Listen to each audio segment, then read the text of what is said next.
Students, आज हम पढ़ने वाले हैं class 10th chemistry chapter metals and non metals का एक बहुत ही इंपॉर्टेंट सा topic which is metallurgy means occurrence of metals. Metals आखिर एक्सट्रैक्ट कैसे करते हैं। Okay, so what is basically metallurgy. Metallurgy process के अंदर हमें पढ़ना क्या होता है कि मेटल्स का एक्सट्रैक्शन कैसे होता है। हम जितने भी मेटल्स को अपने अगल बगल देखते हैं या फिर जिन मेटल्स का हम लोग यूज करते हैं, whether it is iron, gold, silver और जिंक मेटल, एल्युमिनियम मेटल, जो भी मेटल है वो मेटल्स आखिर एक्सट्रैक्ट कहां से होते हैं, वो मेटल्स आखिर आते कहां से हैं। तो मेटलर्जी वो ब्रांच है केमिस्ट्री का, वो ब्रांच है साइंस का, जहां पर हम लोग ये मेटल्स के बारे में ही पढ़ते हैं कि मेटल्स को आखिर एक्सट्रैक्ट कैसे करके निकाला जाता है अर्थ में प्रेजेंट मिनरल से या फिर कहीं पर भी जो उनका सोर्स है वहां से उन्हें कैसे डिराइव करते हैं। तो बेसिकली हम लोग अब एक एक करके सारी चीजों को समझेंगे। ये वीडियो टू द पॉइंट रहने वाला है। क्लास 10th के जो क्लास 10th का जो सीबीएसई का सिलेबस है according to the board pattern, उसको हम लोग पूरी तरह से फॉलो करेंगे। हम लोग एनसीईआरटी बुक को फॉलो करेंगे और इसमें ज्यादा डिटेल्स को डिस्कशन नहीं करेंगे, टू द पॉइंट रहेंगे इस वीडियो के अंदर। ओके, तो चलिए हम लोग प्रोसीड करते हैं। Basically what is metallurgy. तो मेटलर्जी है क्या? मेटलर्जी वो प्रोसेसेस हैं, वो कंबाइंड प्रोसेसेस हैं जिनके मदद से हम लोग मेटल्स को एक्सट्रैक्ट करते हैं। It is the processes involved in the extraction of metals. कौन कौन से प्रोसेसेस लगाकर हम लोग मेटल्स को एक्सट्रैक्ट करते हैं अर्थ के अंदर से, यही ब्रांच कहलाता है मेटलर्जी। चलिए रीड कीजिए definition. The various processes involved in the extraction of metals from its ore is called metallurgy. वो सारे प्रोसेसेस मेटल को एक्सट्रैक्शन से लेकर उसकी रिफाइनिंग तक सारे प्रोसेसेस का जो सम है, सारे प्रोसेसेस जो इन्वॉल्व है, उन सारे प्रोसेसेस को हम लोग मेटलर्जी के अंदर काउंट करते हैं, जिनके मदद से हम लोग मेटल्स को अर्थ में प्रेजेंट किसी भी मिनरल से या फिर किसी भी सोर्स से हम लोग मेटल को डिराइव करते हैं। वो सारे प्रोसेसेस मेटलर्जी के अंदर आता है। ओके, तो अब ऑब्वियस सा क्वेश्चन ये आने वाला है दिमाग में कि सर मेटल्स को एक्सट्रैक्ट करने की जरूरत ही क्या है? क्यों ना ऐसा हो कि मेटल कहीं पर प्रेजेंट हो, उसको जाकर सिंपली हम लोग लेकर आ जाए। मेटल्स का एक्सट्रैक्शन करना, इतने सारे प्रोसेसेस लगाना, इन सारी चीजों की जरूरत क्यों पड़ती है? तो इसका ऑब्वियस सा आंसर ऐसा है, ये समझिए कि मेटल्स जो होते हैं वो जनरली फ्री स्टेट में एग्जिस्ट नहीं करते हैं। बहुत कम ही ऐसे मेटल्स हैं जो आपको फ्री स्टेट में मिल सकते हैं। फॉर एग्जांपल सिल्वर या फिर गोल्ड, ये मेटल्स ही जनरली आपको फ्री स्टेट में, यानी कि गोल्ड का मेटल मिल जाएगा, सिल्वर मेटल मिल जाएगा, इसकी पॉसिबिलिटी होती है। बाकी जो भी मेटल्स हैं, कॉपर हो, आयरन हो, एल्युमिनियम हो, जिंक हो, ये मेटल सिंपली आपको कहीं पर रखा हुआ नहीं मिलेगा। ये मेटल्स क्या होते हैं कि कंपाउंड के फॉर्म में एग्जिस्ट करते हैं। फॉर एग्जांपल जिंक मेटल का अगर केस डिस्कस करें तो जिंक मेटल या तो जिंक सल्फाइड के फॉर्म में एग्जिस्ट करेगा या जिंक कार्बोनेट के फॉर्म में एग्जिस्ट करेगा। ओके, लाइकवाइज अगर आयरन के बारे में हम लोग बात करें तो आयरन के दो ऑक्साइड्स होते हैं, फेरिक ऑक्साइड और फेरस ऑक्साइड्स। तो यही है, मेटल्स अलग अलग कंपाउंड्स के फॉर्म में एग्जिस्ट करते हैं, सिंपल मेटल हमें नहीं मिलता है। और जो मेटल्स हमें सिंपली मिल भी जाता है फ्री स्टेट के अंदर जो मेटल्स हमें मिल भी जाते हैं वो भी एंटायरली पूरी तरह से प्योर नहीं होते हैं। ये मेटल्स भी पूरे तरीके से प्योर नहीं होते हैं। हमें इनको एक्सट्रैक्ट करने के बाद या फिर इन्हें लेकर आने के बाद फिर से इनकी प्यूरिफिकेशन करने की जरूरत पड़ती है। वो इलेक्ट्रोलाइटिक रिफाइनिंग या फिर किसी न किसी इलेक्ट्रोलाइटिक प्रोसेस का इस्तेमाल करके हम लोग इन मेटल्स को भी प्योर बनाते हैं। ये भी पूरे तरह से कंप्लीटली प्योर नहीं होते हैं। इसीलिए हमें कहीं ना कहीं मेटल्स का एक्सट्रैक्शन के बारे में जानना होता है ताकि मेटल्स को डिराइव किया जा सके। Okay, now the second question is कि ओके, हमें ये समझ में आ गया कि मेटलर्जी क्या होता है। मेटलर्जी मेटल्स को निकालने का प्रोसेस है। ओके, मेटल्स को निकालने का प्रोसेस है मेटलर्जी। हमने ये भी जाना कि मेटल्स को डिराइव क्यों करते हैं। मेटल्स को इसलिए डिराइव करते हैं बिकॉज मेटल्स फ्री स्टेट में एग्जिस्ट नहीं करते हैं। अब नेक्स्ट क्वेश्चन ये अराइज होता है कि ओके, मेटल्स को एक्सट्रैक्ट कर तो लेंगे, बट मेटल्स को एक्सट्रैक्ट आखिर करेंगे कहां से? From where do we extract metals? Metals का एक्सट्रैक्शन होगा कहां से? तो इसका सिंपल सा आंसर है, मेटल्स को हम लोग एक्सट्रैक्ट करते हैं फ्रॉम मिनरल्स। मिनरल्स से मेटल्स को एक्सट्रैक्ट किया जाता है। मिनरल वो सब्सटेंसेस हैं, वो नेचुरली अकरिंग सब्सटेंसेस हैं जिनमें से मेटल्स को हम लोग डिराइव करते हैं। जिनके अंदर मेटल प्रेजेंट होता है उनके अंदर से मेटल्स को निकाला जाता है। तो मेटल्स का एक्सट्रैक्शन कहां से होता है? मेटल का एक्सट्रैक्शन होता है मिनरल से। बेसिकली सिंपली इन चीजों को यहां पर समझिए। मेटल को हमें एक्सट्रैक्ट करना रहता है। मेटल्स को कहां से एक्सट्रैक्ट करते हैं? मेटल्स को एक्सट्रैक्ट करते हैं मिनरल्स के अंदर से। मिनरल्स के अंदर ही मेटल्स प्रेजेंट होता है। मिनरल उन चीजों को कहते हैं, उन नेचुरली अकरिंग सब्सटेंसेस को कहते हैं जिनके अंदर क्या प्रेजेंट होता है? उनके अंदर मेटल्स प्रेजेंट होता है। ओके, बट एक और इंपॉर्टेंट बात कि ये जो मिनरल्स हैं जिनके अंदर मेटल्स प्रेजेंट है, ये मिनरल्स भी हर हर तरह का मिनरल अच्छा नहीं होता है। अच्छा ना होने का सेंस ये है कि अगर हमें उनमें से मेटल्स निकालना हो और निकालने के बाद अगर हमारा प्रॉफिट ना हो, ठीक है, तो फिर उस तरह के मिनरल्स को अच्छा नहीं माना जाएगा।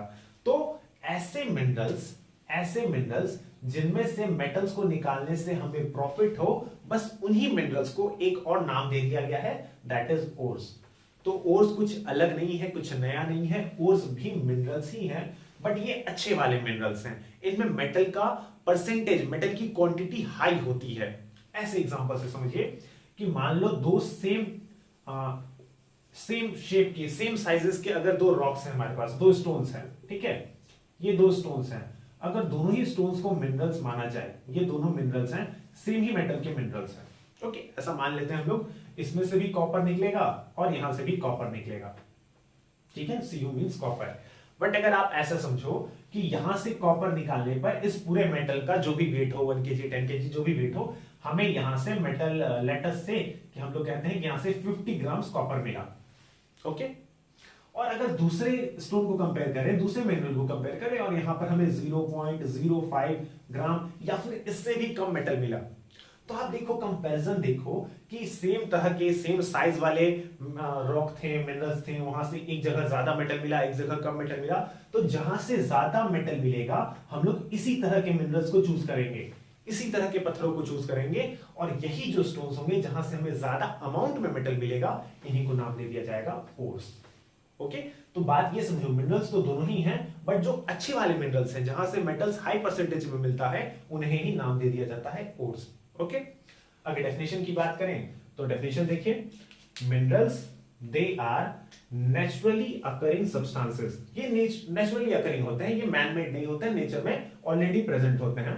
नेचुरली अकरिंग सब्सटेंसेस और materials in which metals are found in the earth crust, ये वो चीजें हैं, वो नेचुरली अकरिंग सब्सटेंसेस हैं जिनके अंदर मेटल्स प्रेजेंट होता है। कहां पर प्रेजेंट होता है? अर्थ के क्रस्ट के अंदर, ओके। सो इन्हीं को कहा जाता है मिनरल्स।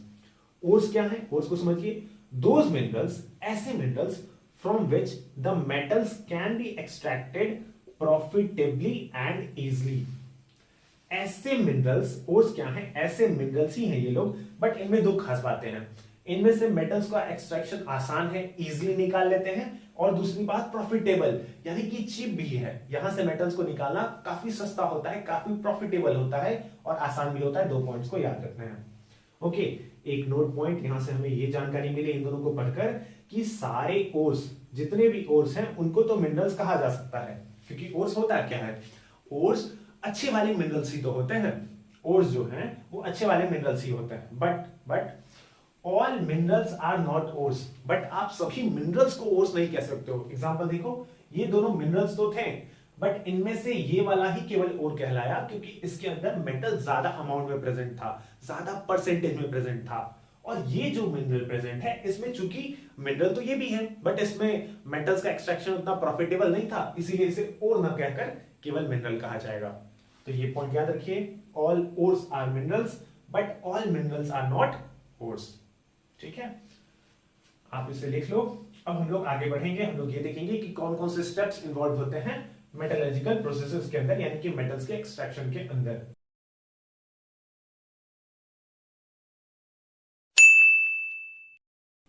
ओके स्टूडेंट्स, तो अब हम देख लेते हैं कि वो कौन कौन से स्टेप्स इन्वॉल्व होते हैं during the extraction of metals. Metals के एक्सट्रैक्शन में कौन कौन से स्टेप्स इन्वॉल्व होते हैं, आओ देखते हैं।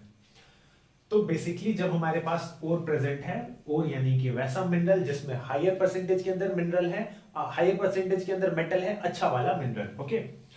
तो जो पहला स्टेप होगा हमारा, पहला step during the extraction of metal, वो होने वाला है कंसंट्रेशन ऑफ द ओर, या फिर इसी प्रोसेस को कहते हैं enrichment of ore. Enrichment of ore, enrichment of ore. तो ये कंसंट्रेशन या फिर एनरिचमेंट ऑफ ओर क्या है? इसे आप कह सकते हो कि ये पहला स्टेप है। पहला स्टेप है, एक इनिशियल स्टेप है, जिसमें मेटल्स को, जिसमें ओर्स को प्यूरिफाई करके हम लोग मेटल्स को एक्सट्रैक्ट करने की कोशिश करते हैं। The first step towards the extraction of metals. ये जो प्रोसेस होता है कंसंट्रेशन ऑफ ओर्स, ये कई अलग अलग प्रोसेसेस में डिवाइडेड होता है। कंसंट्रेशन ऑफ ओर्स में बेसिकली बहुत सारे प्रोसेसेस इन्वॉल्व होते हैं, जैसे कि यहां पर हम लोग ग्रेविटी सेपरेशन कर सकते हैं, ग्रेविटी सेपरेशन, या फिर यहां पर किया जा सकता है magnetic separation, magnetic separation, okay, gravity separation या मैग्नेटिक सेपरेशन, या फिर एक प्रोसेस होता है froth flotation method, froth flotation method, या फिर यहां पर की जा सकती है लीचिंग, या फिर जिसे कहते हैं केमिकल मेथड भी। तो बेसिकली ये प्रोसेसेस इन्वॉल्व होते हैं कंसंट्रेशन ऑफ ओर्स में, अलग अलग प्रोसेसेस। अब ये अलग अलग प्रोसेसेस डिपेंड करता है कि हमारा इंप्योरिटी का नेचर कैसा है। हम लोग इंप्योरिटी के बारे में भी डिस्कशन करेंगे कि मिनरल्स या फिर जो ओर्स होते हैं उसमें किस तरह के इंप्योरिटीज प्रेजेंट होते हैं, उनका नेचर कैसा है, और जो हमारा ओर है उनका नेचर कैसा है। इन दोनों के नेचर पे डिपेंड करेगा कि कंसंट्रेशन, यानी कि जो मेथड है, जो फर्स्ट स्टेप है जिसमें हम लोग मेटल्स को प्यूरिफाई करने की कोशिश करते हैं, उनमें से कौन सा प्रोसेस लगेगा, उनमें कंसंट्रेशन वाला हम लोग कौन सा प्रोसेस लगाएंगे। It will be gravity separation, magnetic separation, froth flotation और लीचिंग, यानी कि केमिकल मेथड। इन सब में से कौन सा प्रोसेस हम लोग लगाएंगे, ये डिपेंड करेगा कि हमारे ओर का नेचर कैसा है या फिर हमारा इंप्योरिटी का नेचर, उस ओर में जो प्रेजेंट इंप्योरिटी है उसका नेचर कैसा है। बट फिलहाल हम इन स्टेप्स को स्किप करेंगे यहां पर, क्योंकि ये हमारे कोर्स से रिलेटेड नहीं है, हमारे टॉपिक से रिलेटेड नहीं है, तो बस इसको आप नाम समझ लो, बट हम लोग इसका डिस्कशन यहां पर नहीं करेंगे। ओके, चलिए आगे बढ़ते हैं। कंसंट्रेशन ऑफ ओर होने के बाद जो सेकंड स्टेप है that is called extraction of metals. Concentration हो गया, मेटल्स के अंदर, ओर्स के अंदर प्रेजेंट जो इंप्योरिटीज थी थोड़ी बहुत उसको निकाल दी गई। अब हम लोग इनिशियल जो अच्छा वाला मेथड है, जो प्रॉपर मेथड है हर मेटल के अकॉर्डिंग, उस मेथड को लगाकर मेटल्स को एक्सट्रैक्ट कर लेंगे, मेटल्स का एक्सट्रैक्शन कर लेंगे। बट ये इस चीज को करने के लिए, मेटल्स को एक्सट्रैक्ट करने के लिए हम लोगों ने डिवाइड करके रखा है मेटल्स को तीन अलग अलग ग्रुप्स के अंदर। For simplicity, metals of high reactivity, यानी कि जो बहुत ही ज्यादा रिएक्टिव मेटल्स हैं, फॉर एग्जांपल पोटेशियम है, सोडियम है, मैग्नीशियम, एल्युमिनियम, जिनकी रिएक्टिविटी काफी हाई है, या फिर मेटल्स ऑफ मीडियम रिएक्टिविटी जैसे कि जिंक, आयरन, लेड, ये मेटल्स जिनकी मॉडरेट रिएक्टिविटी है, ना बहुत ज्यादा ना बहुत कम, और metals of low reactivity, for example gold, silver, ये सारे मेटल्स। तो इससे हमें सिंप्लिसिटी होता है चीजों को आइडेंटिफाई करने में, प्रोसेसेस को आइडेंटिफाई करने में, कि हाई रिएक्टिव मेटल्स के अंदर कौन सा प्रोसेस लगेगा, मीडियम रिएक्टिविटी वाले में कौन सा प्रोसेस, और सिमिलरली लो रिएक्टिविटी में कौन सा प्रोसेस लगेगा। हमने तीन ग्रुप्स बनाकर रखा है। और लास्ट स्टेप होता है रिफाइनिंग ऑफ मेटल्स, या फिर जिसे प्यूरिफिकेशन भी आप समझ सकते हो, प्यूरिफिकेशन ऑफ मेटल्स, ये प्यूरिफिकेशन ही है बेसिकली। तो होता क्या है कि जब मेटल्स को एक्सट्रैक्ट कर भी लिया जाए, अभी भी उस मेटल के अंदर चांसेस हैं कि बहुत कुछ इंप्योरिटीज ऐसे प्रेजेंट हो जो कि इन मेथड्स के अंदर नहीं निकाला गया। तो last step refining of metals में हम लोग इलेक्ट्रोलिसिस मेथड के थ्रू हम लोग कोशिश करते हैं कि अब जो बचा खुचा इंप्योरिटी मेटल के अंदर प्रेजेंट है उसको ज्यादा से ज्यादा निकाला जा सके और मेटल को मैक्सिमम से मैक्सिमम प्योर बनाया जा सके। तो रिफाइनिंग ऑफ मेटल्स एक्सट्रैक्शन के बाद करते हैं, ताकि जो बचा हुआ इंप्योरिटी अभी भी मेटल के अंदर प्रेजेंट है उसे भी कंप्लीटली हटाया जा सके। ओके, अब एक और बात समझिए, ये कंसंट्रेशन के दौरान जो इंप्योरिटीज रिमूव होते हैं, या फिर जिन इंप्योरिटीज का मैंने डिस्कशन अभी किया, उन इंप्योरिटीज को एक नाम दिया जाता है और वो है ये, इसका प्रोनाउंसिएशन है गैंग। इसे गॉज या फिर गैंज मत पढ़ना, इसको कहते हैं गैंग। ठीक, गैंग इसका प्रोनाउंसिएशन है। Gang means the unwanted impurities like soil, मिट्टी, बालू, सैंड, केमिकल सब्सटेंसेस भी हो सकते हैं, कुछ रॉक्स प्रेजेंट हो सकते हैं। तो बेसिकली ये जो इंप्योरिटीज प्रेजेंट है, कहां पर प्रेजेंट है, ओर के अंदर प्रेजेंट है, इन्हीं इंप्योरिटीज को कहा जाता है गैंग। गैंग कुछ नहीं है, गैंग इंप्योरिटीज जो प्रेजेंट होते हैं ओर्स के अंदर, उन इंप्योरिटीज को कहा जाता है gang. So this is gang. Okay, तो अब आप चाहो तो इन स्टेप्स को लिख लो, और हमारा नेक्स्ट स्टेप होने वाला है कि हम ये देखेंगे कि इन अलग अलग ग्रुप्स के लिए, metals of high reactivity, medium reactivity and low reactivity के लिए कौन कौन से मेथड्स अप्लाइड होते हैं। इसे हम लोग एक फ्लो चार्ट से समझने की कोशिश करेंगे। सो अब हम कंपेयर कर लेते हैं कि अलग अलग मेटल्स का जो ग्रुप बनाया था हम लोगों ने, metals of high reactivity, metals of medium reactivity and metals of low reactivity, in metals के एक्सट्रैक्शन में कौन कौन से अलग अलग प्रोसेसेस इन्वॉल्व होते हैं। चलिए इसे फ्लो चार्ट की मदद से देखते हैं। ओके, सो हमारे पास सबसे पहले प्रेजेंट था ओर, जहां से मेटल्स को डिराइव किया जाएगा, जिसके अंदर अच्छे क्वांटिटी के अंदर मेटल प्रेजेंट है। इस ओर का हम लोगों ने कर दिया था कंसंट्रेशन, या फिर इसे कहो आप एनरिचमेंट ऑफ द ओर, यानी कि एक इनिशियल मेथड के अंदर हम लोगों ने इसकी प्यूरिफिकेशन कर दी थी। ओके, एक्सट्रैक्शन यहां से स्टार्ट था। अब हम लोगों ने इसके बाद किया क्या कि मेटल्स के तीन अलग अलग ग्रुप्स बना लिए। कंसंट्रेशन होने के बाद मेटल्स के तीन अलग अलग ग्रुप्स बन गए, high reactive metals, metals of medium reactivity and metals of low reactivity. Highly reactive metals कौन कौन से हो सकते हैं? सोडियम है, पोटेशियम है, कैल्शियम, मैग्नीशियम, एल्युमिनियम। ये जो मेटल्स हैं इन्हें मेटल्स ऑफ हाई रिएक्टिविटी कहा जाएगा। लो रिएक्टिव मेटल जैसे कि जिंक, आयरन, लेड, कॉपर, ये सब low reactive metal. Medium reactivity metals हैं, ना तो बहुत ही हाई सोडियम पोटेशियम जैसे और ना तो बहुत ही लो। और लो रिएक्टिव मेटल जैसे कि मरकरी, सिल्वर एंड गोल्ड, इनके लिए हम लोगों ने तीन अलग अलग ग्रुप्स बनाकर इनके प्रोसेसेस को यहां पर समझने की कोशिश करेंगे। ओके, आओ देखिए हम जो मेटल्स ऑफ हाई रिएक्टिव होते हैं, यानी कि जो हाईली रिएक्टिव मेटल्स हैं, पोटेशियम, सोडियम, इनके मेटल्स की एक्सट्रैक्शन के लिए हम लोग इस्तेमाल करते हैं इलेक्ट्रोलिसिस प्रोसेस का। इनका जो मॉल्टेन ओर होता है, मॉल्टेन ओर मींस इनके ओर को पिघलाकर मेल्ट कर दिया जाता है, पिघला दिया जाता है, और फिर उस ओर की जाती है इलेक्ट्रोलिसिस, जिसे अभी हम लोग कुछ आगे इस वीडियो के अंदर आगे समझने वाले हैं। ओके, इस प्रोसेस को कंप्लीट डिटेल्स में थोड़ी देर में हम लोग समझेंगे। और इसके बाद जो मेटल हमें मिलता है वो मिलता है प्योर मेटल। ठीक, मेटल के मॉल्टेन ओर का किया जाता है इलेक्ट्रोलिसिस, उसमें इलेक्ट्रिसिटी का इस्तेमाल करते हैं, कैसे करते हैं हम लोग समझेंगे आगे। और उसके बाद हमें प्योर मेटल यहां पर मिल जाता है, हाई रिएक्टिव मेटल कोई भी, सोडियम, पोटेशियम, इसके एग्जांपल हो गए। मीडियम रिएक्टिव मेटल्स, अब ये जो मीडियम रिएक्टिव मेटल्स होते हैं ये जनरली दो फॉर्म ऑफ ओर्स में पाए जाते हैं। वैसे तो और भी ओर्स इसके पॉसिबल हैं, बट जनरली ये देखा गया है कि इन्हीं ओर्स के अंदर ये मेटल्स हाई कंसंट्रेशन के अंदर, हाई अमाउंट के अंदर, हाई परसेंटेज के अंदर पाए जाते हैं। कौन कौन से हैं ये ओर्स? कार्बोनेट ओर और सल्फाइड ओर। ठीक है, अगर कार्बोनेट ओर है किसी भी मेटल का तो उसके लिए जिस प्रोसेस का इस्तेमाल किया जाएगा, that process is called calcination. Okay, and if our ore is sulphide ore, तो इसके लिए जिस प्रोसेस का इस्तेमाल किया जाएगा उस प्रोसेस का नाम है रोस्टिंग। कैरीमिनाटी वाला रोस्टिंग नहीं, ये बिल्कुल डिफरेंट रोस्टिंग है। ओके, केमिस्ट्री वाला रोस्टिंग। तो सल्फाइड ओर के लिए रोस्टिंग और कार्बोनेट ओर के लिए कैल्सिनेशन। अब कई बार एग्जाम में इसके बीच डिफरेंस पूछ दिया जाता है, ठीक है, तो डिफरेंस को हम लोग समझ लेंगे, बट फिलहाल याद रखो, सी से कार्बोनेट, सी ए से कार्बोनेट और सी ए से कैल्सिनेशन। तो कार्बोनेट के लिए कैल्सिनेशन और सल्फाइड के लिए रोस्टिंग, बिल्कुल इस तरीके से याद रखना है। इन दोनों प्रोसेसेस को लगाने के बाद, कैल्सिनेशन या फिर रोस्टिंग प्रोसेस के इस्तेमाल करने के बाद, हमें मेटल का मिल जाता है ऑक्साइड। बेसिकली ये जो मेथड्स हम लोग लगाते हैं, कैल्सिनेशन या रोस्टिंग, इसमें हमारा ऑब्जेक्टिव यही होता है कि मेटल को हम लोग कन्वर्ट कर दें उसके ऑक्साइड के फॉर्म में। ऑक्साइड के फॉर्म का मतलब ये हो गया metal plus oxygen, magnesium oxide. ठीक, अगर यहां से एग्जांपल दिखाऊं तो zinc oxide, ferrous oxide, ferric oxide, ठीक है, ये सब इसके एग्जांपल हो गए। ठीक, मेटल ऑक्साइड के फॉर्म में अगर है तो वहां से मेटल को एक्सट्रैक्ट कर पाना ज्यादा आसान है, इस फॉर्म से एक्सट्रैक्ट कर पाना ज्यादा आसान है एज कंपेयर टू कार्बोनेट और सल्फाइड। तो इसलिए मेटल्स को ऑक्साइड के फॉर्म में कन्वर्ट करते हैं। इसके लिए दो अलग अलग प्रोसेसेस हैं, कार्बोनेट ओर के लिए है कैल्सिनेशन और सल्फाइड ओर के लिए है रोस्टिंग। इनके बीच का डिफरेंस हम लोग अभी देख लेंगे। और जब हमें मेटल मिल गया, मेटल का ऑक्साइड मिल गया, उसके बाद उसका कर देते हैं रिडक्शन। रिडक्शन अगर नहीं याद है तो बस इतना समझो कि रिडक्शन वो मेथड होता है जिसके अंदर ऑक्सीजन को कोई एक रिड्यूसिंग एजेंट लेकर भाग जाता है, ऑक्सीजन को लेकर भाग जाएगा और हमारे पास फिर बचेगा, अगर ऑक्सीजन निकल गया तो फिर बचेगा मेटल। ओके, तो ये हो गया process metals of medium reactivity के लिए। Okay, metals of low reactivity जैसे कि हमारे पास मरकरी हो गया, सिल्वर, गोल्ड, इन मेटल्स के केस में ऐसा देखा गया है कि ये मेटल जनरली पाए जाते हैं अपने सल्फाइड ओर के फॉर्म में। These metals are usually found in the form of their sulfide ores। ऐसा नहीं है कि बाकी ओर्स के फॉर्म में नहीं पाए जाएंगे, बट ज्यादातर मेटल सल्फाइड ओर के फॉर्म में पाए जाते हैं। ओके, सल्फाइड ओर चूंकि प्रेजेंट है तो अभी हम लोगों ने समझा था सल्फाइड ओर के लिए करते हैं रोस्टिंग, तो सल्फाइड ओर का किया जाएगा roasting.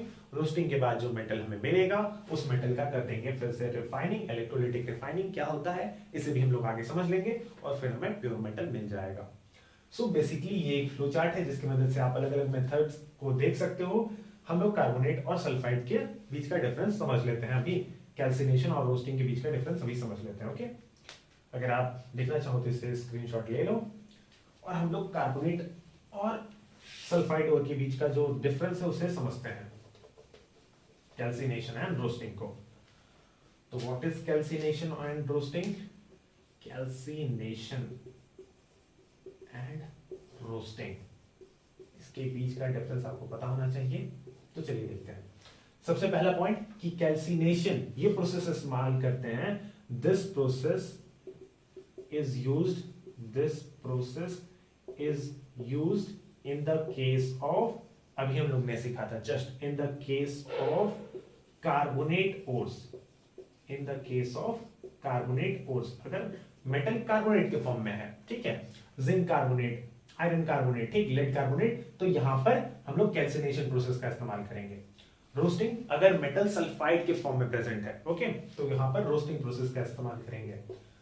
This process is used, this process is used in the case of sulfide ore, okay, sulphide ore के केस में रोस्टिंग प्रोसेस का इस्तेमाल करेंगे। ये जो कैल्सिनेशन प्रोसेस है, अगर आप देखो जिंक कार्बोनेट कैसे लिखा जाएगा, ZnCO3, ओके, जिंक का केस अगर मैं रोस्टिंग में दिखाऊं तो ये जिंक सल्फाइड कुछ ऐसा प्रेजेंट होगा। यहां पर क्या करेंगे, रोस्टिंग प्रोसेस करेंगे और यहां पर कैल्सिनेशन करेंगे, चूंकि ये कार्बोनेट ओर के फॉर्म में प्रेजेंट है, ओके। तो आप देखो यहां पर कार्बोनेट ओर के फॉर्म में जब कोई भी मेटल प्रेजेंट है, ठीक है, तो यहां पर ऑलरेडी ऑक्सीजन प्रेजेंट है, कार्बोनेट के अंदर ऑक्सीजन ऑलरेडी प्रेजेंट है, तो कैल्सिनेशन प्रोसेस करते समय हम लोग या तो ऑक्सीजन बहुत लिमिटेड अमाउंट में रखते हैं या फिर ऑक्सीजन बिल्कुल रखते ही नहीं है, क्योंकि रिएक्शन में ऑलरेडी ऑक्सीजन प्रेजेंट होता है, ठीक है। तो दिस प्रोसेस या फिर calcination is done, this process is done in the limited supply of air, in the limited supply या फिर no supply of air, air means oxygen, okay, air से मतलब हमारा यहां पर ऑक्सीजन से है कि this process is done in the limited supply या फिर नो सप्लाई ऑफ ऑक्सीजन। जबकि roasting, this process is done in the presence of excess of oxygen या फिर excess of air, ठीक है। एयर भी लिखा जाएगा तो वही मतलब है, क्योंकि एयर में ऑक्सीजन से ही हमको मतलब रहता है, ठीक। तो ये दोनों डिफरेंसेस आप जानो। जिंक सल्फाइड है अगर, ओके, एग्जांपल में अगर देखिए जिंक कार्बोनेट का करना हो तो जिंक कार्बोनेट को करेंगे कैल्सिनेशन प्रोसेस, जिंक कार्बोनेट को अगर ऑक्साइड में कन्वर्ट करना हो तो कैल्सिनेशन, और अगर जिंक सल्फाइड को कन्वर्ट करना हो ऑक्साइड में तो रोस्टिंग प्रोसेस, ओके। चलो फिर आगे हम लोग समझेंगे मेटल्स ऑफ हाई रिएक्टिविटी को कैसे एक्सट्रैक्ट करते हैं, इस कंप्लीट प्रोसेस को और लो रिएक्टिविटी के लिए कंप्लीट प्रोसेस को।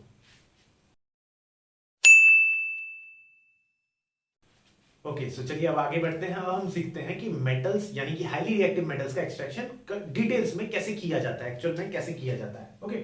यहां पर कौन कौन से मेटल्स हैं, पोटेशियम होगा, sodium, calcium, magnesium, aluminium, highly reactive metals, okay. So these metals are obtained by the electrolytic reduction. अब रिडक्शन का दो मीनिंग समझना है यहां पर, क्या क्या है वो मीनिंग। एक मीनिंग तो ये समझो कि रिडक्शन का मतलब ये होगा कि जहां से हमें ऑक्सीजन हटाना होगा, ठीक, ये मतलब भी है। कार्बन का रिडक्शन जस्ट आगे आएगा इस वीडियो के अंदर। रिडक्शन का मतलब ऑक्सीजन का या तो रिमूवल या फिर रिडक्शन का एक और मतलब समझना है इलेक्ट्रॉन का गेन, दोनों ही मतलब आपको याद रखने हैं। रिडक्शन का मतलब ऑक्सीजन का रिमूवल भी रिडक्शन कहलाता है और इलेक्ट्रॉन का गेन भी रिडक्शन कहलाता है। यहां पर हमें इलेक्ट्रॉन के गेन से मतलब है, ओके। इलेक्ट्रॉन अगर गेन होगा तो उसे भी रिडक्शन कहते हैं, याद कीजिए इस बात को, ओके। तो चलो, electrolysis by the electrolytic reduction of their molten ore से ये जो मेथड है हमें ये मेटल्स ऑब्टेन हो जाएगा, ओके। यहाँ पर कौन कौन से metals, for example sodium, magnesium and calcium, ये मेटल्स को हम लोग ऑब्टेन करते हैं उनके मोल्टेन क्लोराइड से, यानी कि मैग्नीशियम का जो क्लोराइड होगा MgCl2, सोडियम का जो क्लोराइड होगा NaCl, ये जो क्लोराइड्स हैं इनको मेल्ट करके, इनको पिघलाकर फिर इसकी की जाएगी इलेक्ट्रोलिटिक रिडक्शन और वहां से ये मेटल्स हमें ऑब्टेन होंगे। कैसे, चलो एक एग्जांपल से समझते हैं। ये है हमारे पास एक बीकर के अंदर, एक कंटेनर के अंदर हमारे पास प्रेजेंट है मोल्टन NaCl, पिघला हुआ नमक, NaCl पिघला हुआ फॉर्म में। अच्छा, अगर ये मोल्टन फॉर्म में है या एक्वस फॉर्म में है, तो अगर आपको पता हो आयनिक कंपाउंड जब मोल्टन फॉर्म में होते हैं या एक्वस फॉर्म में होते हैं, यानी कि पानी के अंदर प्रेजेंट होते हैं, तो वो सेपरेटेड होते हैं अपने आयंस में, यानी कि यहां पर केवल NaCl के फॉर्म में ना होकर ये प्रेजेंट होगा Na+ एंड Cl- के फॉर्म में। तो इसे ही मैंने यहां पर दिखाया है। ये जो पॉजिटिव आयंस आप देख रहे हो ये Na+ के कैटायंस है, ओके, Na+ कैटायंस है, और ये नेगेटिव आयंस क्लोराइड एनायंस है, ठीक, कैटायन पॉजिटिव वाला, एनायन नेगेटिव वाला, ठीक। तो बेसिकली ये सेटअप है, NaCl को पिघलाकर इसके अंदर रख दिया गया, 2 इलेक्ट्रोड्स कनेक्टेड है, इलेक्ट्रोड्स जो कि इलेक्ट्रिसिटी को सप्लाई करेंगे इस सॉल्यूशन के अंदर, हमारे मॉल्टन NaCl के अंदर। यहाँ पर बैटरीज कनेक्टेड हैं, positive terminal, negative terminal. Positive terminal को बोलते हैं एनोड और नेगेटिव वाले को बोलते हैं कैथोड। तो अगर ये पॉजिटिव है तो इस side let me right anode, और ये नेगेटिव वाले को हम लोग बोलते हैं कैथोड। अगर कंफ्यूजन है, डाउट है इस चीज में कि एनोड पॉजिटिव या कैथोड नेगेटिव कैसे याद रखना है, तो सिंपल सा चीज ऐसे याद रखो। याद करो जब हमें ग्रेड्स में मार्क्स दिया जाता था तो हमेशा जो अच्छा वाला ग्रेड होता था वो A+ ग्रेड, सबसे बेस्ट वाला ग्रेड होता था A+, then A, then B+, तो A+ याद रखिए, बेस्ट वाला ग्रेड यही था A+, यानी कि anode is positive, anode is positive, A से एनोड, B से पॉजिटिव, A+ ग्रेड ऐसे याद रख सकते हो, ठीक है, अगर कंफ्यूजन हो रहा है तो बेसिकली ये सेटअप है। अब जैसे ही स्विच को ऑन किया जाएगा करंट इसके अंदर फ्लो होगा, तो करंट फ्लो होने से एक बहुत ही मजेदार सा चीज होगा। देखो पॉजिटिव और नेगेटिव आयंस ऑलरेडी प्रेजेंट है सॉल्यूशन के अंदर, ठीक है। अब होगा क्या, जैसे ही करंट की सप्लाई होगी तो नेगेटिव कैथोड के टुवर्ड्स अट्रैक्टेड होंगे ये पॉजिटिव वाले आयंस, यानी सोडियम के कैटायंस। ये सोडियम कैटायंस किधर की तरफ मूव करेंगे, ये मूव करेंगे नेगेटिव इलेक्ट्रोड के टुवर्ड्स, ओके। जितने भी ये सोडियम के कैटायंस हैं ये मूव करेंगे पॉजिटिव नेगेटिव कैथोड की तरफ, opposite charges attract each other, okay. तो ये सारे कैटायंस जो है पॉजिटिव वाले ये यहां पर मूव करेंगे, यहां पर आ जाएंगे, Na+ के कैटायंस यहां पर आ जाएंगे, और अगर ये एनायंस यहां कैथोड पर आएंगे तो यहां पर रिएक्शन क्या होगा, देखिए Na+ कैटायंस, ये पॉजिटिव वाले कैटायंस कैथोड पर आएंगे, नेगेटिव पर आएंगे, और ये गेन करेंगे इलेक्ट्रॉन को, ये इलेक्ट्रॉन गेन करेंगे, और इलेक्ट्रॉन गेन करके ये कन्वर्ट हो जाएंगे सोडियम मेटल के अंदर। तो यहां पर बेसिकली धीरे धीरे होगा क्या, सोडियम मेटल जो है प्योर सोडियम मेटल वो यहां पर आकर चिपकने लगेगा, स्टिक होने लगेगा, और फिर यहां से हम लोग इस प्योर मेटल को कर लेंगे एक्सट्रैक्ट, यहां से ये मेटल निकाल लिया जाएगा। तो ये प्रोसेस होता है। यहां पर क्या होगा, एनोड के ऊपर क्या होगा, देखो नेगेटिव वाले जो चार्जेस हैं यानी कि क्लोराइड, ये किधर के टुवर्ड्स अट्रैक्ट होंगे, ये पॉजिटिव एनोड पर अट्रैक्ट होंगे। तो यहां पर क्या रिएक्शन होगा, यहां देखते हैं, Cl- आयंस, क्लोराइड के जो Cl- आयंस है ये कहां गए, एनोड के टुवर्ड्स गए, और ये एनोड पर जाकर करेंगे क्या, ये एनोड पर जाकर इलेक्ट्रॉन को लॉस कर देंगे, ये एनोड पर जाकर Cl वाले इलेक्ट्रॉन को लॉस कर देंगे, और यही इलेक्ट्रॉन फ्लो होते हुए वापस से इधर आ जाएगा जो कि सोडियम गेन कर लेगा। बेसिकली ऐसे ही सर्किट कंप्लीट होता है, ठीक। बट चूंकि Cl हमेशा डायटोमिक फॉर्म में होता है तो चलिए इसे डायटोमिक बना देते हैं, इसे 2Cl-, इसे बना देते हैं Cl2 गैस, क्लोरीन गैस, और ये यहां पर 2 electron, because chlorine is a diatomic molecule, ठीक। तो बेसिकली ये प्रोसेस है जहां से हम लोग हाईली रिएक्टिव मेटल्स को एक्सट्रैक्ट करते हैं। इस प्रोसेस को इलेक्ट्रोलाइटिक रिडक्शन बोला गया। रिडक्शन क्यों बोला गया, क्योंकि देखिए मेटल्स जो हैं वो इलेक्ट्रॉन को गेन करते हैं, और gain of electron is called reduction, gain of electron is called reduction. तो यहां पर मेटल्स का रिडक्शन के थ्रू, इलेक्ट्रोलाइटिक रिडक्शन के थ्रू मेटल्स का एक्सट्रैक्शन हो रहा है, प्योर मेटल हमें मिल गया। अब आगे हम लोग सीखेंगे metals of extracting metals of medium reactivity, और फिर उसके बाद लो रिएक्टिविटी। इसे लिखना है, लिख लीजिए। ओके, सो अब हम देख लेते हैं मेटल्स जिनकी मीडियम रिएक्टिविटी है उनका एक्सट्रैक्शन कैसे किया जाता है। इनमें कौन कौन से मेटल्स आ जाएंगे, जैसे कि जिंक आ जाएगा, आयरन, कॉपर, लेड, ये सारे मेटल्स इसमें आ जाएंगे। ये मेटल्स यूजुअली प्रेजेंट होते हैं या तो सल्फाइड ओर के फॉर्म में या फिर कार्बोनेट ओर के फॉर्म में, सल्फाइड या तो कार्बोनेट, जैसा कि हम लोगों ने फ्लो चार्ट के अंदर भी देखा था, okay. It is easier to obtain a metal from its oxide as comparison to sulphide और कार्बोनेट फॉर्म। किसी भी मेटल को एक्सट्रैक्शन के दौरान उसके ऑक्साइड से निकालना ज्यादा आसान होता है एज कंपेयर टू उसके सल्फाइड से या फिर उसके कार्बोनेट से। फॉर एग्जांपल कहने का मतलब ये है, अगर जिंक का सल्फाइड हो, जिंक का कार्बोनेट हो और जिंक का ऑक्साइड हो, तो जिंक के ऑक्साइड से जिंक को ऑब्टेन करना, जिंक को निकाल पाना ज्यादा आसान होता है as compare to zinc sulphide, as compare to zinc carbonate. ये इस लाइन का मतलब हुआ, ओके, ठीक है। तो therefore metal sulfides और carbonates are converted into metal oxides before reduction। तो इसीलिए करते क्या है कि मेटल के जो सल्फाइड्स होते हैं या फिर जो मेटल के कार्बोनेट्स होते हैं उनको हम लोग कन्वर्ट कर देते हैं मेटल के ऑक्साइड्स के फॉर्म में, और फिर उनका क्या करवाया जाता है, उनका करवाया जाता है रिडक्शन। रिडक्शन का क्या मतलब है, रिडक्शन का मतलब ऑक्सीजन को उनसे भगा दिया जाता है, ऑक्सीजन कहीं और चला जाएगा, ऑक्सीजन का लॉस हो जाएगा और हमें मिल जाएगा प्योर मेटल। ठीक है, तो चलिए ये प्रोसेस कैसे होता है देखते हैं। अच्छा, इस प्रोसेस में दो बातें जिसको हम लोगों ने पहले भी डिस्कस किया था, अगर ओर है सल्फाइड का तो की जाएगी रोस्टिंग, अगर ओर है कार्बोनेट का तो करते हैं कैल्सिनेशन। दोनों प्रोसेस में बेसिकली करते ये हैं कि मेटल को कन्वर्ट कर देते हैं मेटल के ऑक्साइड के फॉर्म में, बट अलग अलग ओर्स के लिए अलग अलग प्रोसेस है, तो नाम ध्यान में रखना, सल्फाइड, रोस्टिंग, कार्बोनेट और कैल्सिनेशन प्रोसेस। ओके, अच्छा, रोस्टिंग करते हैं हम लोग एक्सेस ऑफ एयर में, एक्सेस ऑफ ऑक्सीजन के प्रेजेंस में। कैल्सिनेशन में चूंकि ऑक्सीजन ऑलरेडी प्रेजेंट होता है कार्बोनेट के फॉर्म में, तो हम लोग इसे लिमिटेड सप्लाई या फिर नो सप्लाई ऑफ एयर में करते हैं। ये दोनों कंपैरिजन हम लोगों ने पहले भी करके देख लिया है। ठीक है, अब एग्जांपल समझते हैं। रोस्टिंग का अगर एग्जांपल देखें हम लोग तो जिंक सल्फाइड के फॉर्म में प्रेजेंट है। ठीक है, जिंक सल्फाइड, इससे ऑक्सीजन के प्रेजेंस में जब हीट किया जाता है तो हमें मिलता है जिंक का ऑक्साइड और सल्फर डाइऑक्साइड एक गैस के फॉर्म में एस्केप कर जाता है। जिंक सल्फाइड को जब हीट किया हम लोगों ने ऑक्सीजन के प्रेजेंस में, एयर के प्रेजेंस में हीट देकर हीट किया तो हमें मिला जिंक ऑक्साइड, मेटल का ऑक्साइड ही बनाना था, और सल्फर डाइऑक्साइड यहां से एस्केप कर गया। बाद में इसी ऑक्साइड को ले जाकर करवा दिया जाएगा इसका रिडक्शन। ओके, कैल्सिनेशन में एग्जांपल देखें हम लोग, ये जिंक कार्बोनेट के फॉर्म में भी एग्जिस्ट करता है। तो जिंक कार्बोनेट को अगर हीट किया जाएगा, अच्छा यहाँ पर लिमिटेड सप्लाई ऑफ एयर है तो एयर देने की कोई जरूरत भी नहीं है। जिंक कार्बोनेट को जब हम लोगों ने हीट किया तो हमें मिला जिंक ऑक्साइड और कार्बन डाइऑक्साइड गैस यहाँ पर एस्केप कर जाएगा, कार्बन डाइऑक्साइड गैस यहाँ पर फॉर्म होगा। तो दोनों ही प्रोसेस में हमें मेटल का ऑक्साइड मिल गया।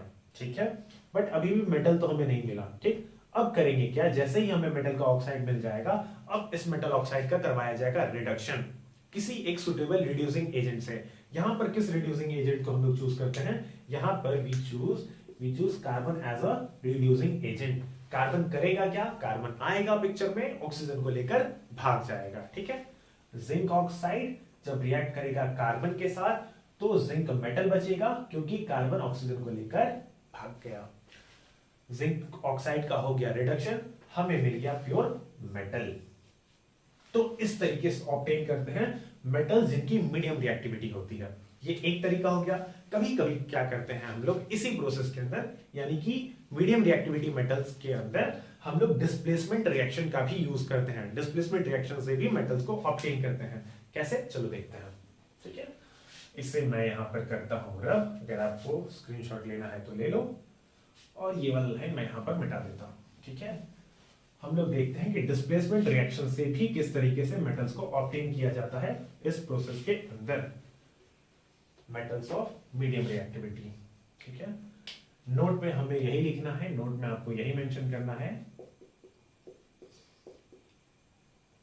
कि metals can also be obtained by using displacement reactions. Displacement reaction का यूज करके भी, this is for reaction, displacement reaction का यूज करके भी हम लोग मेटल्स को ऑब्टेन करते हैं। इस केसेस में कैसे, एग्जांपल से समझते हैं। ठीक है, ये है manganese dioxide, MnO2 manganese dioxide.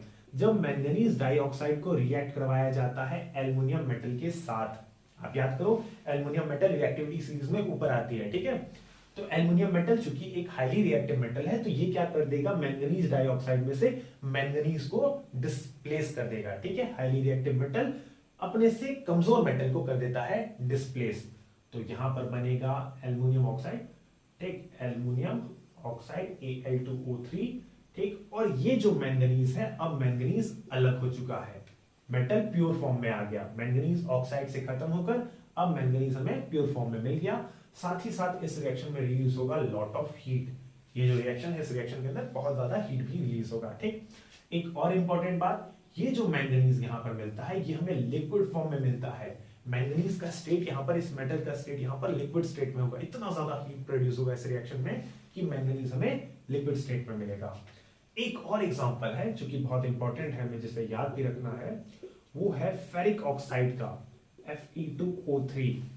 ठीक है, फेरिक ऑक्साइड को जब रिएक्ट करवाते हैं एल्युमिनियम मेटल से, आयरन मेटल का ऑक्साइड है फेरिक ऑक्साइड, जब इसे एल्युमिनियम मेटल के साथ रिएक्ट करवाया जाता है, फिर से रिएक्टिविटी सीरीज को याद कीजिए, एल्युमिनियम मेटल आयरन के ऊपर आता है, this is more reactive, highly reactive than iron metal. तो ये क्या करेगा, आयरन को फिर से डिस्प्लेस कर देगा, आयरन को डिस्प्लेस करके एल्युमिनियम बनाएगा, एल्युमिनियम का ऑक्साइड, और यहां पर आयरन अलग होकर आयरन मेटल के फॉर्म में हमें मिल जाएगा। ठीक, और इस रिएक्शन में भी रिलीज होगा lot of heat, lots of heat release होगा। ठीक, इतना ज्यादा हीट रिलीज होगा कि आयरन मेटल, आयरन लोहा लिक्विड स्टेट में पाया जाएगा, लिक्विड फॉर्म में, और इसीलिए इस रिएक्शन का कुछ यूज भी है, this is called thermite reaction.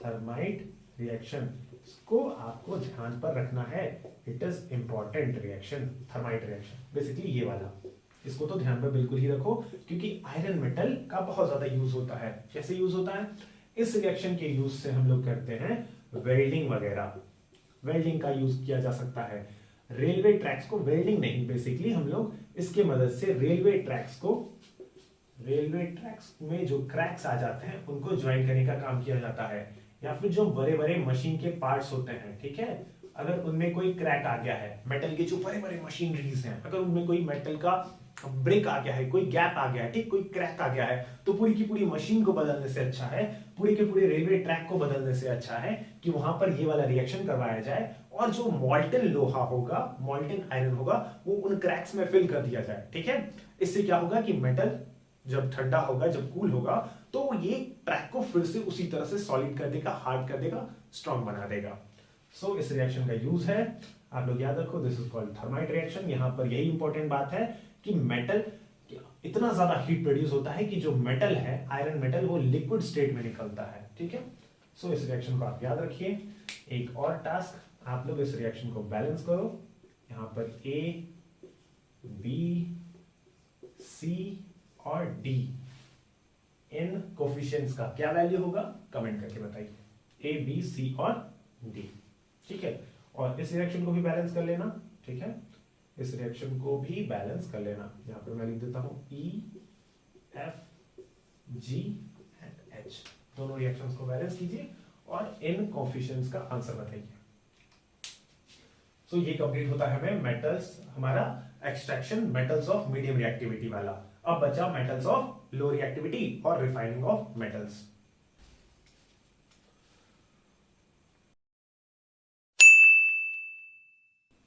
तो चलिए हम लोग मेटल्स के अब लास्ट ग्रुप को भी देख लेते हैं, that is metals of low reactivity. सबसे कम रिएक्टिव जो मेटल्स हैं, जैसे कि मरकरी, सिल्वर, गोल्ड, इन मेटल्स का एक्सट्रैक्शन कैसे करते हैं। ठीक है, तो ये मेटल ज्यादातर पाए जाते हैं अपने सल्फाइड ओर के फॉर्म में।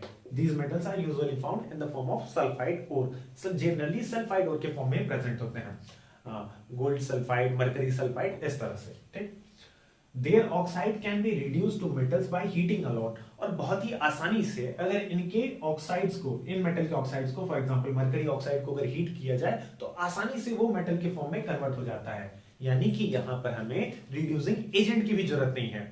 अगर आपको याद हो, मेटल्स ऑफ मीडियम रिएक्टिविटी में जब हमें ऑक्साइड से मेटल को ऑब्टेन करना होता था, ऑक्साइड से मेटल तक जाना होता था, तो we needed a reducing agent like carbon. वहां पर कार्बन की जरूरत पड़ती थी ताकि ऑक्सीजन को लेकर भाग सके।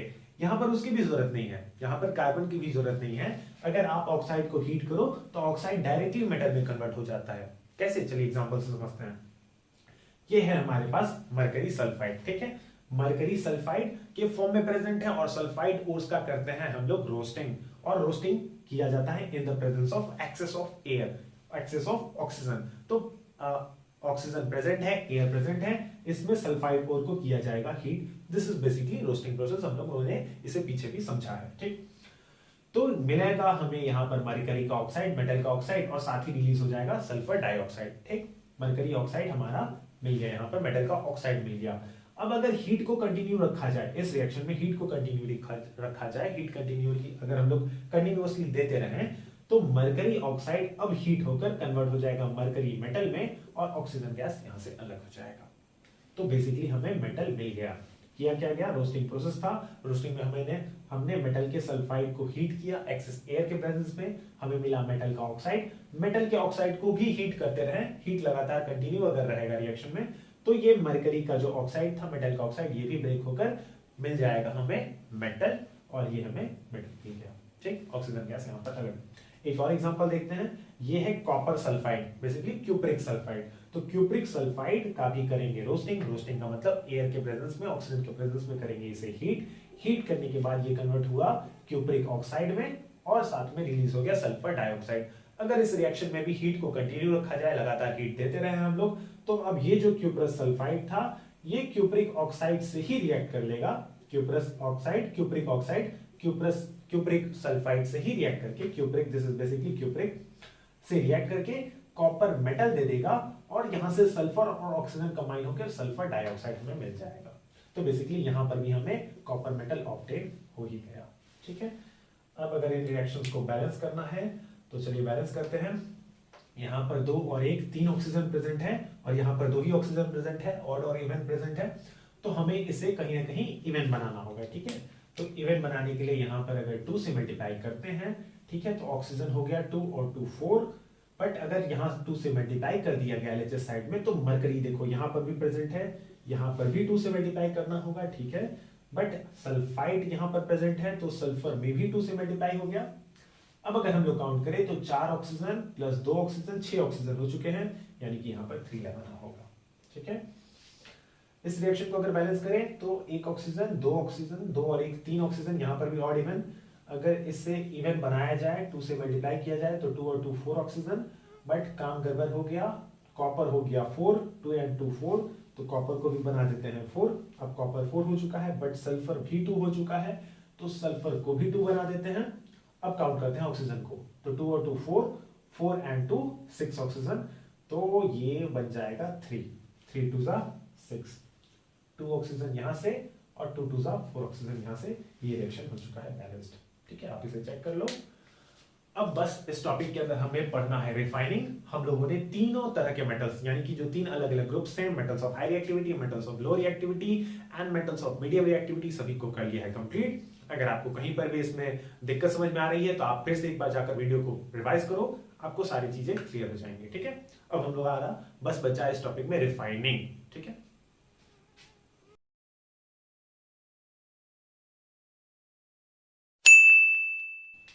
ओके स्टूडेंट्स, तो हम अपनी इस मेटलर्जी वाली वीडियो का लास्ट टॉपिक देखने जा रहे हैं, that is refining of metals. कुछ मेटल्स जनरली जब उनका एक्सट्रैक्शन किया जाता है तो उसके बाद भी उनके अंदर इंप्योरिटीज जो प्रेजेंट हैं उनको रिमूव करने के लिए हम लोग इस प्रोसेस का मदद लेते हैं, that is refining of metals. Metals का जब रिफाइनिंग हो, मेटल्स का जब एक्सट्रैक्शन होता है, फिर भी उसके अंदर इंप्योरिटीज बचे होते हैं, उनको हटाने के लिए इस्तेमाल किया जाता है रिफाइनिंग ऑफ मेटल्स। इस प्रोसेस का इस्तेमाल करते हैं। तो क्या है ये process? The metals produced by various processes still contains some impurities। जो भी प्रोसेस थे एक्सट्रैक्शन के अंदर, हाईली रिएक्टिव मेटल्स का, लो रिएक्टिव मेटल्स का, जो भी अलग अलग प्रोसेसेस हैं, उनमें जो मेटल्स ऑब्टेन हुआ वो मेटल्स अभी भी कहीं ना कहीं इम्प्योर होते हैं, 100% प्योर नहीं होते हैं, बेसिकली मीडियम रिएक्टिविटी वाले और लो रिएक्टिविटी वाले। तो इन मेटल्स में करते क्या है, हम लोग इस्तेमाल करते हैं इलेक्ट्रोलिटिक रिफाइनिंग का। इस मेथड से इन मेटल्स को बनाया जाता है प्योर। कौन कौन से हैं वो मेटल्स? कॉपर, जिंक, टिन, ये सारे मेटल्स हैं जिनका किया जाता है इलेक्ट्रोलिटिक रिफाइनिंग। क्या होता है इस प्रोसेस के अंदर, चलिए इस प्रोसेस को समझते हैं with the help of copper metal. Copper metal के एग्जांपल से समझते हैं। अच्छा, उससे पहले एक बहुत ही इंपॉर्टेंट बात, इस मेथड में हमें ये याद रखना है, in this process impure metal जो होता है, इम्प्योर मेटल को हम लोग लगाते हैं एनोड पर। इम्प्योर मेटल को इस्तेमाल किया जाता है एनोड पर, while the pure metal is used as cathode।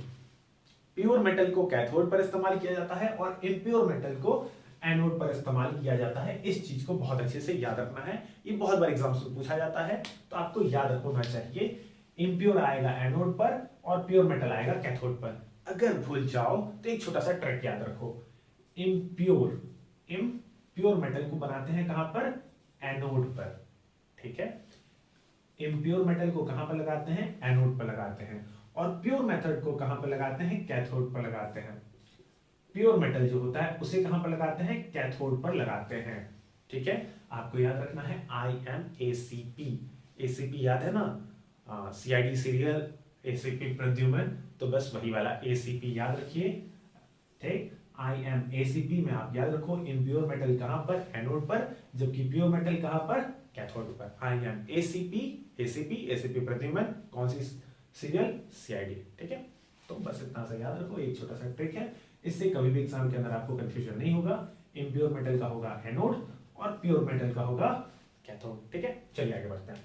तो बेसिकली ये सेटअप ऐसा कुछ बना होता है। इस सेटअप के अंदर अगर आप देखोगे तो यहां पर जिस मेटल का प्यूरिफिकेशन करना है, ठीक, इम्प्योर कॉपर, इम्प्योर अगर कॉपर मेटल को अगर देखिए तो जो इम्प्योर सैंपल है वो है एनोड यानी कि पॉजिटिव टर्मिनल पर, ठीक, और कैथोड यानी कि नेगेटिव टर्मिनल पर हम लोग लगाते हैं प्योर मेटल का एक स्टेप, प्योर मेटल यहां पर प्रेजेंट होता है। ठीक, ये जो सॉल्यूशन है, इस सॉल्यूशन में हम लोग उसी मेटल का कोई एक सॉल्ट सॉल्यूशन ले लेते हैं।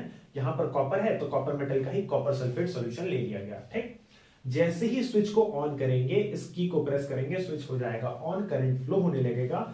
होगा क्या कि यहां से इस एनोड से कॉपर +2 मेटल्स, कॉपर +2 आयंस जो हैं, कॉपर के पॉजिटिव आयंस, वो निकल कर सॉल्यूशन में आने लगेंगे। ठीक, कॉपर के जो पॉजिटिव आयंस है वो निकलकर सॉल्यूशन में आएंगे और यहां है नेगेटिव इलेक्ट्रोड, कैथोड, इसके टुवर्ड्स, चूंकि ये पॉजिटिव आयंस है तो ये अट्रैक्ट होकर कहां पहुंचेंगे, ये अट्रैक्ट होकर पहुंचेंगे कैथोड पर जहां पर प्योर मेटल है। ठीक, और ये यहां पर हो जाएंगे कलेक्ट, फिर बाद में इन्हें यहां से कर लिया जाएगा एक्सट्रैक्ट। ठीक है, तो बेसिकली ये कंप्लीट प्रोसेस होता है। बट इसके अंदर प्रेजेंट इम्प्योर मेटल के अंदर ऑब्वियसली कुछ इंप्योरिटीज प्रेजेंट होंगी, तो जब ये मेटल के आयंस निकल कर यहां जा रहे होंगे तो वो इंप्योरिटीज धीरे धीरे करके नीचे कलेक्ट होते लगेंगे।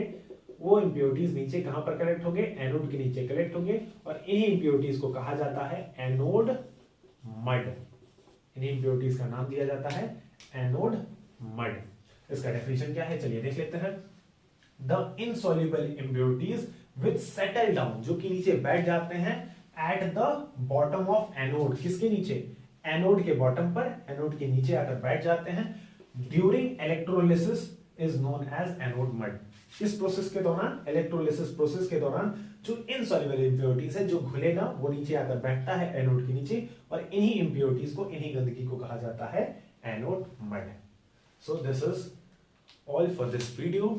आई होप कि आपको मेटलर्जी का पूरा प्रोसेस समझ में आया होगा। कंप्लीट वीडियो था ये, from the extraction of metals to the refining, complete process था। आप पूरे वीडियो को एक बार फिर से देख लो ताकि रिवीजन कंप्लीट हो जाए। उसके बाद प्रीवियस ईयर क्वेश्चंस को सॉल्व कीजिए, आपका मेटलर्जी पूरा कंप्लीट तैयार हो जाएगा। Thank you for watching.